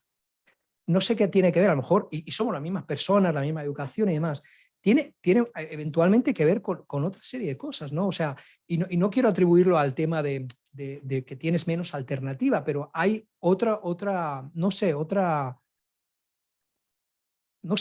cultura al tema del consumismo. Yo no sé si es algo que digo yo, viene un poco favorecido por política pública, es parte de la idiosincrasia del Uruguay, no sé lo que es, pero hemos hablado muchas familias de cómo cambian los patrones de consumo de estar en un sitio o en otro. A lo mejor es que es todo mucho más costoso y bueno, y gastas menos y tal. Algo hay ahí, pero bueno, yo en toda esta parte de sostenibilidad, más allá de que muchas veces hemos tenido incluso, ¿te acuerdas aquella consultora que vino escocesa en el foro de economía circular, que lo primero que se pegó en el foro de economía circular es una foto de la Rambla con basura y bueno, y muy infeliz, fue nada, y le cayeron todos encima? Además, digo, bueno, yo he vivido en Inglaterra y he visto de todo tipo, no vengamos aquí a echar abajo algo simplemente porque tiene la playa sucia, ¿no? Pero hay muchos temas en el ámbito de sostenibilidad como tal, que yo he visto avances. Y bueno, llevo 6 años aquí y durante esos 6 años yo he visto avances personalmente. Toda la agenda de economía circular, Esther, acuérdate. O sea, desde biovalor, proyectos nuevos, ahora la estrategia nacional que se está montando, y además no ha habido cambio de ningún tipo de la administración anterior a esta, que eso es algo que no tiene precedente en América Latina. O sea, cuando una administración cambia, votan todo lo que ha hecho la anterior y hacen algo nuevo. Aquí como que se mantiene una constante y eso es algo muy a destacar, ¿no? Solamente completar con el bono, ¿no? Que emitió también ahora el Estado, el gobierno, el bono soberano, que está atado a objetivos ambientales, que también es un tremendo paso, sin precedentes y bueno, también da cuenta de que está, ¿no? Si te vas a atar el pago de tus intereses a objetivos ambientales, te lo tomás medianamente en serio al menos, ¿no? Porque si no te va a salir caro.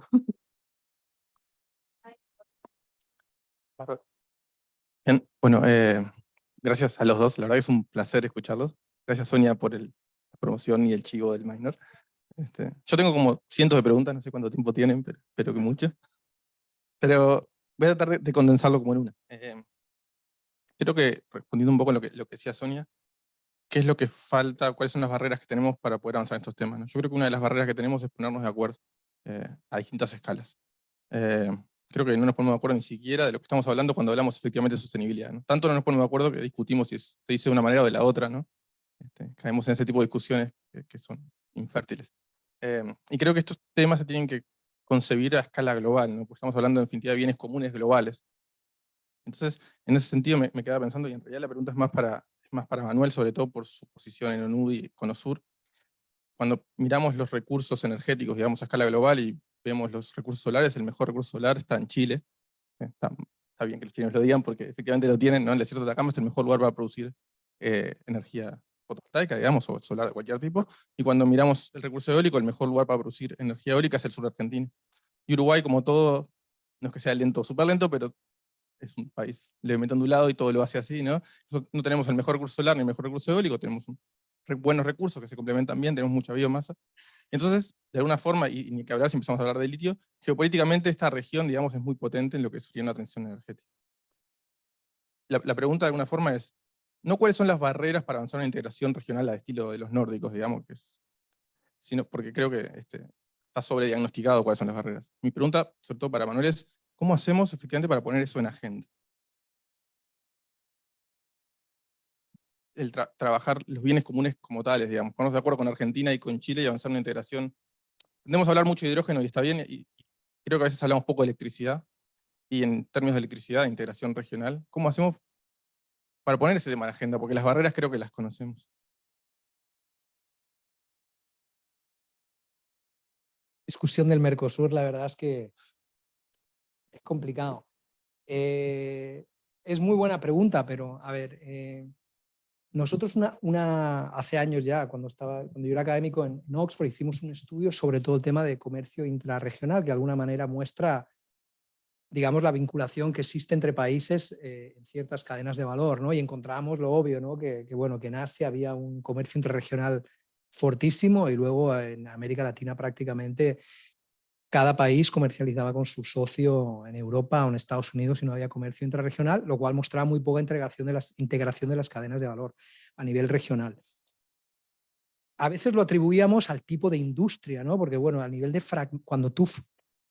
cuando hablas de fragmentación, una industria, por ejemplo, electrónica, una computadora, tiene un montón de diferentes partes y componentes que invita a la especialización productiva. Y cuando tienes producción de cobre y no añades valor, bueno, pues ya está, tienes cobre y no añades valor y por lo tanto no integras absolutamente nada, ¿no? Entonces, muchas veces pensamos que tenía que haber también con el tipo de industria. Industria más extractivista, más agrícola, más ganadera, menos capacidad tienes para cooperación simplemente porque no puedes fragmentar mucho el sector. Y hay otros sectores manufactureros que tienen 500 componentes y por lo tanto hay mucha cooperación. Eso para empezar. Luego existe un tema, digamos, más geopolítico de qué supone esto a nivel de región. Y justamente el otro día, no sé con quién estaba hablando de todo el tema no sé, creo que fue un evento de ACEPAL donde se habló de todo el tema de la cooperación regional para este tipo.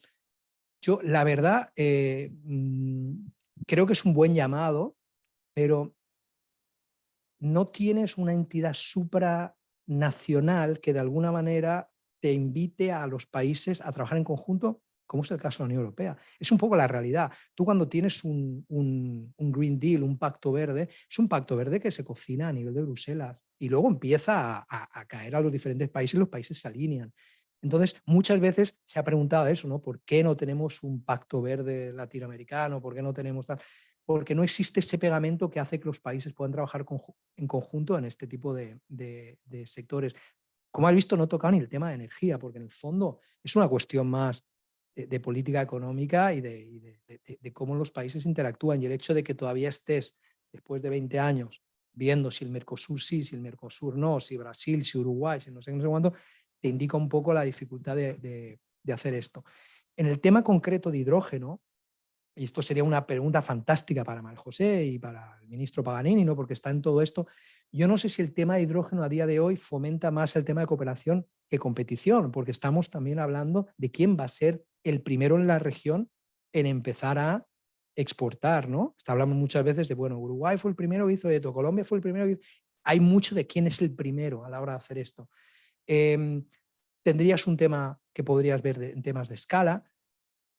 Yo no sé si un tema de escala en el caso de hidrógeno verde es un tema relevante cuando, por ejemplo, en el caso de Uruguay se espera que gran parte de la producción de hidrógeno verde se haga offshore, se haga en el Río de la Plata y se pueda producir y se pueda exportar. Por lo tanto, a nivel de logística no tiene mucho sentido. ¿Cómo podría tener, por ejemplo, la producción de hidrógeno verde en Paraguay? Chile también tiene las condiciones. Entonces, yo creo que pasa un poco por esos grandes mecanismos a nivel global, que es principalmente la OMC, ¿no? De cómo generas un marco justo para este tipo de productos, ¿no? De tal manera que, bueno, que tengas una serie de incentivos que a escala global te genere el incentivo de poder hacer algo. Yo siempre lo digo, la mejor forma de incentivar la industria en este país no es eventualmente subsidiar al sector industrial, es simplemente poner una tasa a la generación de carbono en el comercio internacional y cualquier producto que venga de fuera se le aplica la tasa y en ese momento vamos a empezar a tener industria que va a decir, oye, pues si ha subido el producto que viene importado porque tiene una huella de carbono y esto incrementa el precio 30%, pues ya tiene lógica empezar a producirlo aquí. En el momento que no tienes eso, desincentivas toda la... Y lo que hemos visto, por ejemplo, con el tema del COVID, con la disrupción de las cadenas de valor, es que de la noche a la mañana empieza a emerger un aparato industrial por aquí, increíble, con el tema de los ventiladores, ¿te acuerdas? Con el Ministerio de Industria, que empezó a meterse en los ventiladores. En Argentina se fomentó el sector farmacéutico porque no había. Entonces, tiene mucho que ver con la dinámica del comercio internacional y las reglas de juego que están establecidas, ¿no? Solo la primera cosa que planteaste, ¿no? De qué es sostenible y qué no es, que es una pregunta que me hice un montón, también evaluando emprendimientos y startups, y yo soy sostenible, y qué es y qué no es. A mí me ayuda mucho a lo que es ambiental, ¿no? No social, pero lo que es ambiental me ayuda mucho la definición que tomaron en la Unión Europea. Ellos hicieron una taxonomía, ¿no? Se sentaron todos los bancos y dijeron, bueno, a ver, ¿qué es para nosotros ambientalmente sostenible y qué no es? Porque vamos a financiar todos con los mismos criterios, porque si no vos mañana me haces greenwashing y me financias a todos diciendo que todo es verde y yo quedo atrás, ¿no? Entonces, quedémonos todos juntos y digamos qué es lo que es verde y qué no. Y ellos los que hicieron me parece como muy, muy inteligente porque estipularon 6 objetivos ambientales, o sea, mitigación al cambio climático, adaptación, transición hacia la economía circular, protección de ecosistemas, contaminación, ¿no? Prevención de contaminación y uso sostenible del agua, y dijeron, si la actividad contribuye a estos objetivos ambientales sin dañar significativamente tampoco ninguno de los objetivos, estamos ante una actividad sostenible. Entonces, básicamente te regís por estos objetivos. A mí me ayudó pila como para ver un poco qué es qué, a ver, y dónde está contribuyendo, porque también el tema ambiental es gigante y antes de ponerte a medir es como que uno se marea, digamos. Entonces, me pareció como interesante este marco de decir, estos son los objetivos ambientales, me fijo si me contribuye o no, y de ahí bajo la pelota y empiezo a medir, claramente. Me robaron el micrófono. Alguien tiene que incentivar. ¿Alguna otra pregunta? Es el momento. Allá, Silvia, Emi, bien. Bueno, muchas gracias por la presentación. Estuvo muy bueno.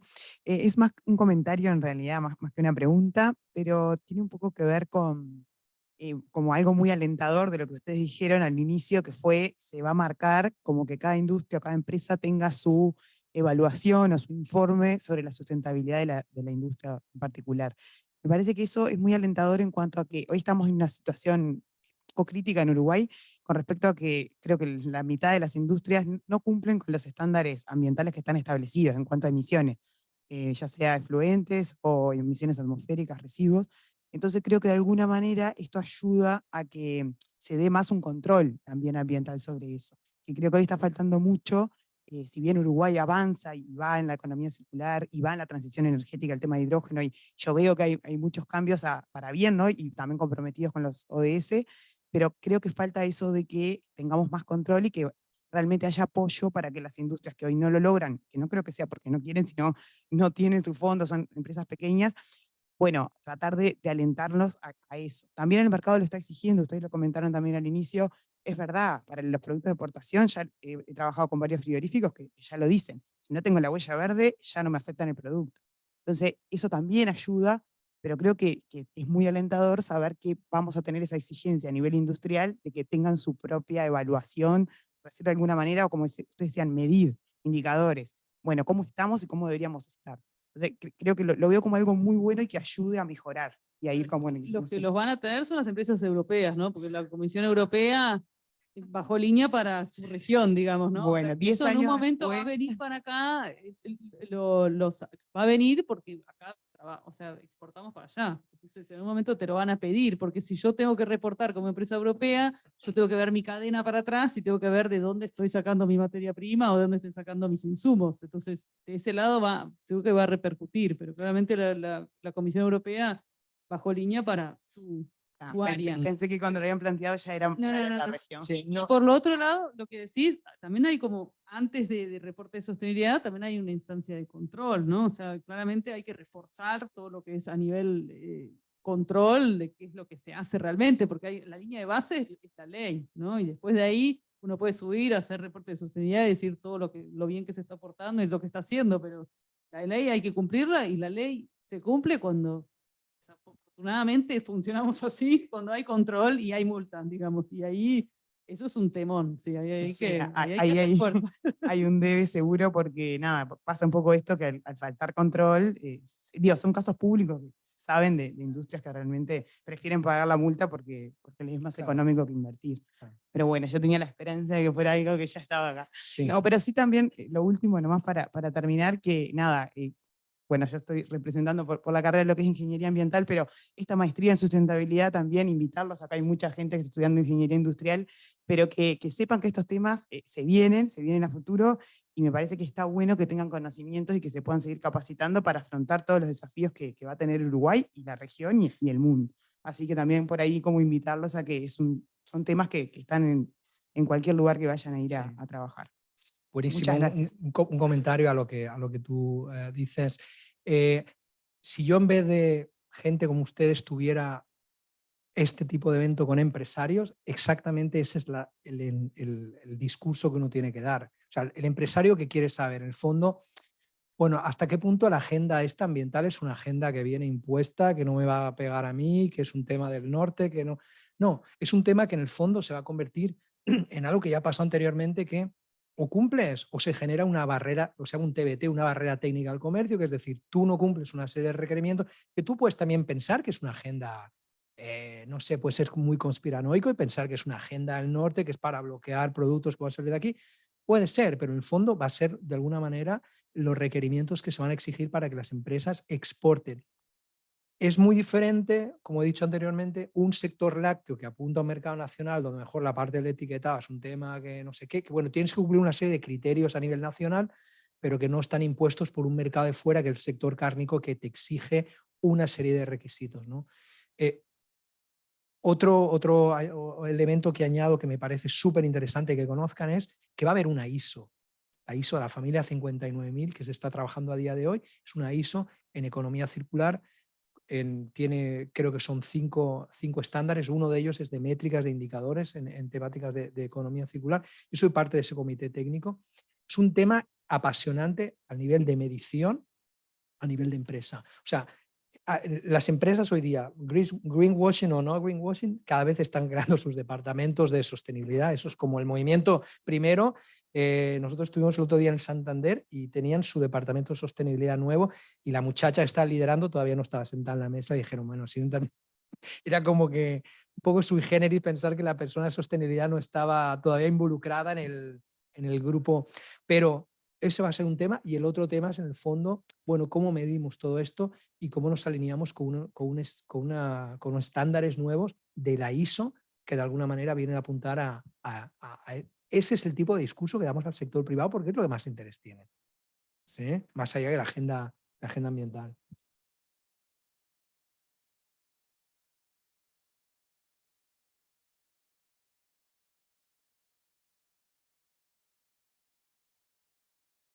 No, primero que nada agradecerles. La verdad que un placer siempre escucharlos. Me quedaba pensando un poco en el tema de los incentivos. Bueno, tengo muy presente un sector con el que estoy trabajando hace tiempo, que es el sector forestal maderero, y ahí se da un caso bastante claro de las diferencias que existen entre las empresas que son más grandes y las empresas que son más pequeñas. Las empresas que son más pequeñas, o sea, es un negocio, más o menos, es capaz que lo conocen, pero cuando entra un tronco al aserradero, el 50% de ese tronco es un residuo. No, o sea, es un residuo para la empresa que está haciendo aserrado, ¿no? En realidad es un subproducto que se puede utilizar para muchas otras aplicaciones, varios subproductos en realidad. Y claro, las empresas que son más grandes tienen la capacidad de utilizar ese subproducto para, bueno, utilizar el aserrín para pellets, para quemar en la caldera, para después usar y secar la madera, ¿no? Entonces es todo como bastante circular en las empresas grandes, ¿no? Ahí si mirás, esto funciona como perfecto. Pero cuando vas a la realidad de las empresas más chicas, y en Uruguay el 96% del tejido empresarial es MIPYME, te encontrás con una realidad totalmente diferente, ¿no? Desde muchos aspectos, ¿no? Desde que estás con la sierra circular y de chancletas hasta otras cosas también más complicadas. Pero cuando ves las montañas de aserrín y las montañas de costaneros tiradas y eso, ves que en realidad el residuo ese es un problema, porque para la propia gente que está trabajando ahí, que no tiene ya más espacio por donde transitar. Sin embargo, no es visto como un problema porque es más problemático sacarlo de ahí que de alguna manera poderlo aprovechar, porque trasladar residuos, la realidad es que no, o sea, para nadie, o sea, para ninguna empresa es negocio trasladar camiones y camiones de residuos, ¿no? Entonces, no sé, o sea, me llama la atención cómo también está bueno pensar en distintos tipos de incentivos, no solo los típicos que son como apuntar a, bueno, no sé, la COMAP, ponele, bueno, el IRA, te descuento el IRA, esto. Cómo hay que darle la vuelta a los incentivos, porque acá hay un tema bien importante que es el tema de la simbiosis industrial, ¿no? Si acá todas las MIPYMES esas estuvieran en un parque industrial, sería mucho más sencillo gestionar ese residuo. Y sería mucho más sencillo también que pudieran tener una caldera para secar la madera. Hoy en día, aunque hay aserraderos que tienen la intención de tener la caldera, no pueden porque tampoco les es rentable tener una caldera por la cantidad de madera que tienen para secar. Entonces, a veces me parece que los incentivos está bueno pensarlos desde lo que son los menos tradicionales, o incentivos que yo diría, no sé, como indirectos, para fomentar esto, ¿no? Que entre ellos está, para mí, fortalecer el tejido empresarial más MIPYME, que sin duda te va a decir, y bueno, no, mientras tenga acá la montaña y nadie me diga que no la tenga, la voy a seguir teniendo, ¿no? Pero sin duda son cosas que son riesgosas, porque el aserrín empieza a quemarse desde adentro y nadie se entera hasta que hay un incendio grande, y son, no sé, problemáticas que he conocido trabajar en el territorio con esto, que me dan a pensar cómo a veces la vuelta del incentivo puede ser un poco distinta y no tanto apuntar a castigar o a incentivar por un descuento. Yo solo breve, estoy totalmente de acuerdo contigo. O sea, la COMAP le sirve al que tributa IRAE, que no es la mayoría de las empresas, o sea, son las más grandes. Aparte de tributar IRAE, tenés que ser rentable, porque el incentivo se basa en una disminución de lo que vos pagás, o sea que si no sos rentable ni te presentás. Por lo que claramente así tomada sola no sirve de, o sea, sirve, pues sirve pila, pero de hecho apuntar a un montón de inversiones mucho más de lo que cuesta, digamos, o sea que está estudiado de que vale la pena tener la coma, pero así sola no es suficiente, y claramente hay otra batería de incentivos, o sea, hay también beneficios automáticos en el marco de la ley de promoción de inversiones que apuntan a empresas que no tributan IRAE o que no aplican para la COMAP, que se quedan cortos, sí, me parece que se quedan cortos seguro, y lo que vos decís de simbiosis industrial y de cómo se colabora y cómo se podría armar algo ahí, me encanta. No lo tengo estudiado, pero para mí es una punta a seguir, digamos, Sí. o sea, sería muy, muy útil, digamos, ¿no? Cuando se juntan varios chicos, se puede formar algo interesante. El comentario de Nati es un comentario típico de convencida frustrada, como yo. ¿Por qué? No, y es importante porque cuando uno mira, por ejemplo, a los famosos... Frustrado fue lo que nos ocasionó. Claro, yo le dije que iba a hablar como convencido frustrado. Me dijo, no pongas eso que suena negativo. Yo creo que no, suena medio interesante. Pero es la realidad. Es decir, si uno de nuevo mira casos exitosos de economía circular, ¿no? Google, caso exitoso de economía circular para entender un poco. Uno llega, se da de cara con el CE100 del Circular Economy, o sea, de la Fundación Ellen MacArthur, que son todas grandes empresas que justamente en muchos casos te hacen creer que están haciendo, ¿no? Coca-Cola, bueno, lo hemos visto, Coca-Cola envase recuperable, no sé qué, no sé cuánto, y luego, bueno, tiene frigoríficos que yo he visto botados por ahí, no sé qué, bueno, la circularidad solo se aplica al envase, al resto olvídate. Y la realidad es esa, la realidad de la MIPYME es una realidad que es muy difícil de ver cómo se aplican estos conceptos para hacerlo de manera mucho más circular y que sea rentable. Entonces ahí es donde viene la frustración a veces de que tienes a un empresario solo, tú le estás vendiendo la vaina de que esto es maravilloso y el tipo te está diciendo, es que no me cuadran las cosas, o sea, estoy intentando hacer esto pero no me sale y casi que me viene mejor el poderlo descartar aquí y tal. O sea, se buscan siempre alternativas. Entonces, el tema de incentivos es muy importante tener programas, o sea, con en inglés se llama carrot and stick, no sé cómo le llaman acá, que es la zanahoria y el palo, ¿no? Pero conocen el concepto, ¿no? Que son incentivos y desincentivos, cosas que tienes que hacer, y muchas de las cosas que se promueven es el desincentivo, ¿no? No hagas esto porque te voy a multar, te voy a hacer. La parte de incentivos, hay una que para mí es absolutamente clave, que es compra pública. Es absolutamente clave. O sea, tú puedes orientar compra pública hacia un tipo de empresas con un tipo de tamaño que pueden ofrecer un tipo de producto y ahí puedes generar un mecanismo de mercado, un poco artificial porque el mercado público, pero puedes empezar a incluir ese tipo de empresas, hacer un tipo de... Y si ese tipo de empresas viene asociadas con otras, acuérdate Esther, una cosa, un criterio que poníamos, ¿acuerdas? En oportunidades circulares era simbiosis industrial, empresas trabajando en conjunto, que era un elemento adicional que poníamos para decir, bueno, si ahí vemos empresas que están trabajando en conjunto, eso significa que están empezando a compartir información, viendo qué tipo de simbiosis pueden hacer entre ellas para funcionar mejor. Entonces, en el tema de economía circular, el tema, por ejemplo, de simbiosis industrial en ecoparques industriales cada vez cobra más fuerza. Hemos visitado parques que ahora se quieren reconvertir a ser ecoparques industriales de tal manera que puedan gestionar sus propios residuos entre ellos y que el residuo de uno pueda ser el insumo de otro. Por lo tanto, el concepto de ecoparque industrial encaja perfectamente en el elemento de simbiosis, ¿no? Bueno, vamos a ir cerrando, o hay alguna, así como, wow, una pregunta que me muero. Allá hay una de las, no me puedo ir sin esta pregunta contestada.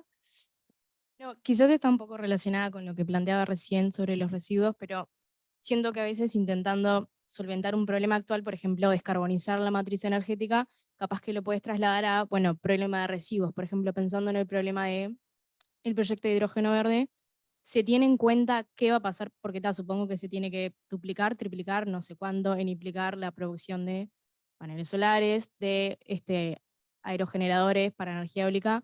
Entonces, y más teniendo en cuenta lo que decíamos de que tenemos un gran problema, ¿no? Con Felipe Cardoso, con el desborde de los residuos, se tiene en cuenta acá qué va a pasar después con toda esa, podría decirse, basura tecnológica, o sea, ¿se va a poder reciclar?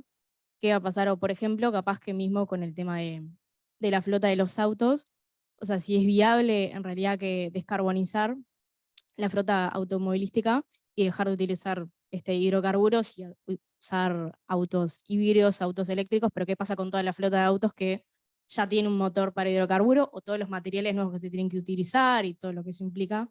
Que bueno, sé que es medio compleja, pero mismo capaz que solo del hidrógeno. Totalmente Qué válido. buenos estudiantes salen de acá, ¿eh?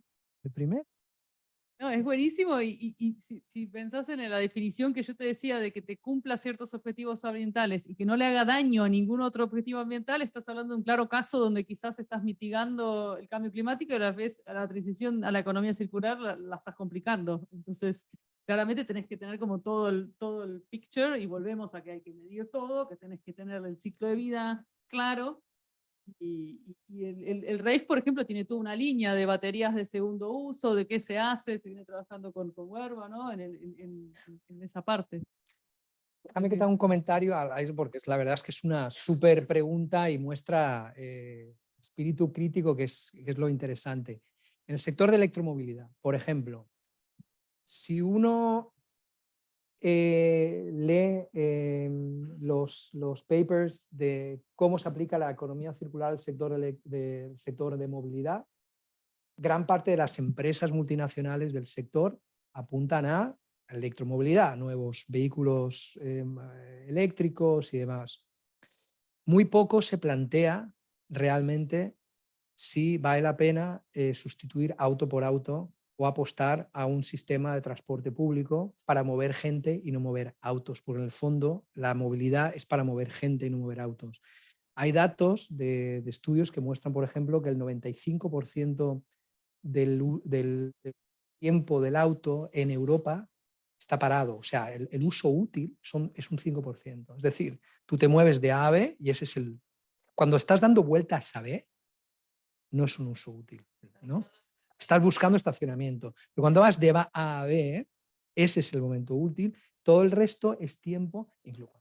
Entonces, hay estadísticas que muestran el 95% de los autos están parados y el 50% de muchas ciudades europeas son parqueaderos.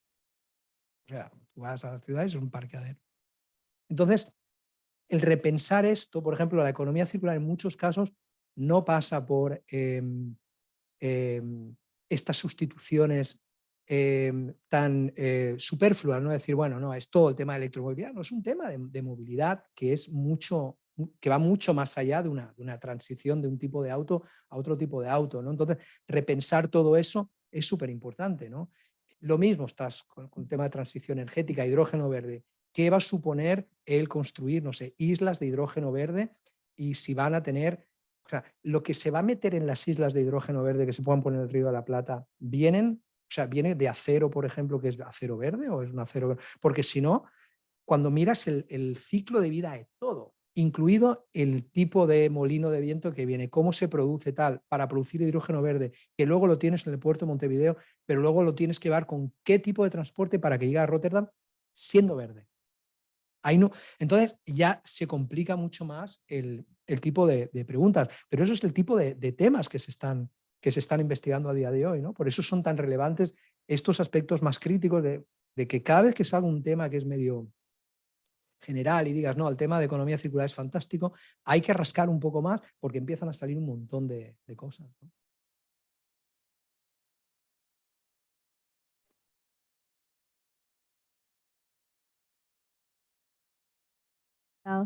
Vamos a saludar por las dudas.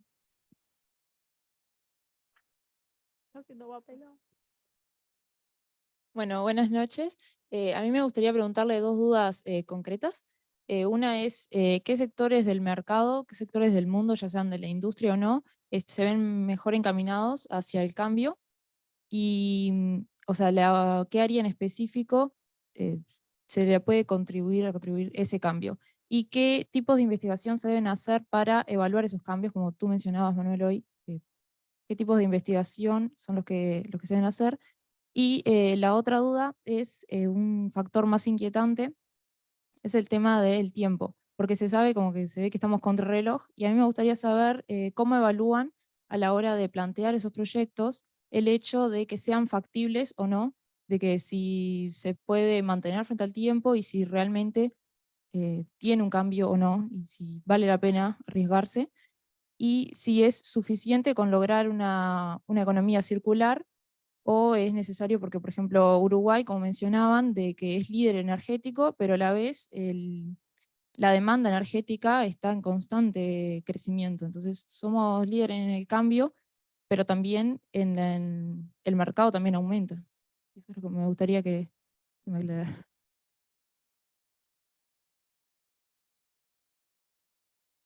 ¿Para acá o No, estar aquí? es la última, ¿está? Porque la es última, cierto, habíamos porque quedado es la 7:30. pregunta más... Esta está. ¿verdad? Son muchos temas, yo no sé si puedo contestar, pero si no, luego en otra instancia, ¿no? Quizá podamos...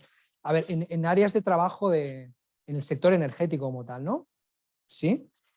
A ver, yo he dicho anteriormente, hay temas que son súper, para mí, súper interesantes, que es todo el tema de eficiencia energética, manteniendo la matriz energética que tienes a día de hoy. O sea, es decir, gran parte de industria y sectores a día de hoy pueden mejorar muchísimo con respecto al pasado, con ajustes muy concretos para mejorar la eficiencia energética. Y eso es transversal a prácticamente todos los sectores, ¿no?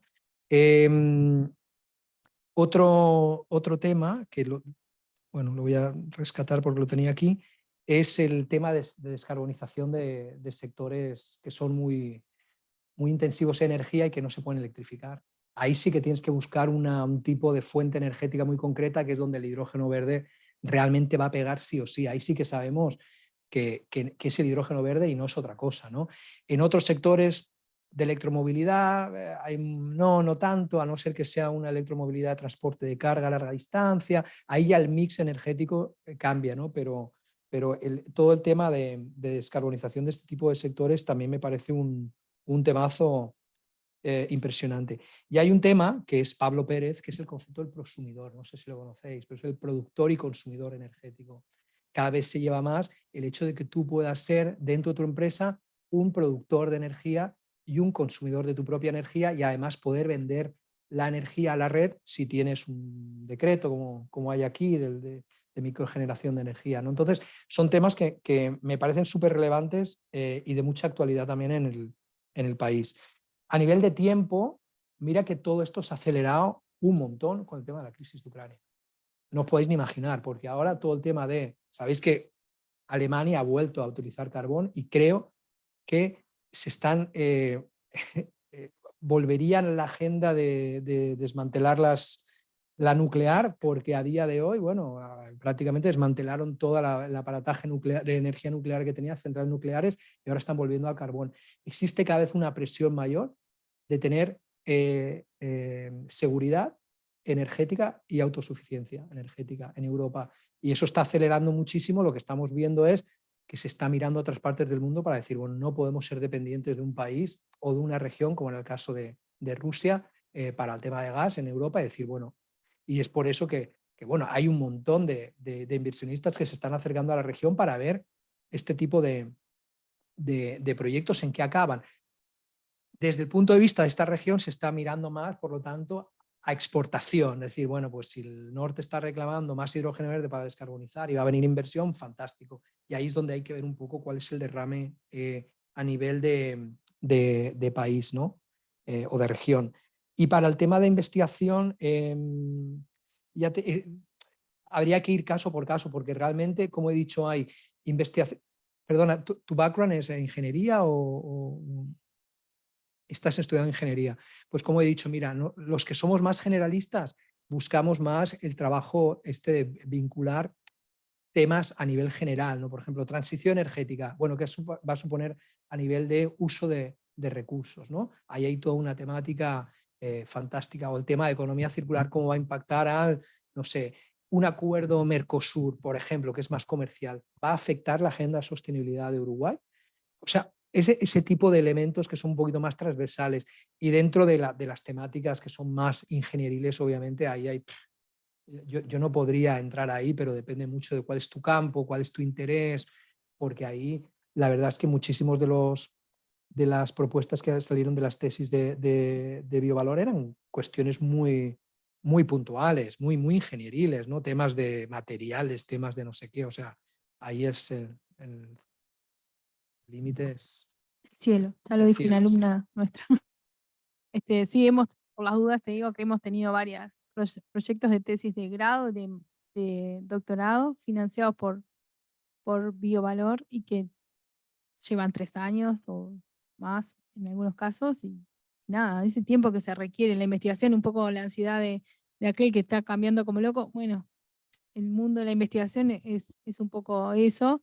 Hay que bajar la ansiedad, y el conocimiento se tiene que generar. Lo interesante es generar un conocimiento que tenga un sentido, ¿no? El qué y para qué investigo y hago lo que hago. Entonces, en la medida que eso se haga así, es cuando nosotros contribuimos a un desarrollo, en este caso, a una transición verde. Y no importa si tenemos que cambiar, virar o no sé qué, tiene un sentido. Para mí eso es muy importante, o es algo que fomento mucho e intento hacer permear en la institución en la que trabajo. Nada, nos quedamos recontra. Tenía unas preguntas tipo, ¿qué sueñan con Uruguay? Y todas súper, no, porque nos vamos por las ramas. Pero podemos decir, Sonia, que todos esos temas los abordaremos en detalle en la maestría, ¿no? Claro, claro. No, agradecerles muchísimo, la verdad que ha sido un lujo, aprendimos todos mucho. Agradecerle también a todos ellos que han hecho preguntas súper interesantes, me facilitaron lo de la mesa, porque en un momento ellos me miraban como, onda, preguntame, yo tenía acá, tengo como 30, pero las hicieron, les hicimos un montón, fue muy dinámico, muy lindo, y me parece que terminamos con mucho aprendizaje y mucha reflexión, mucha cosa que queda como con ganas de seguir hablando, pero bueno, como dijo Manuel, hay que cenar algún día. Así que muchas gracias a todos y bueno, buenas noches.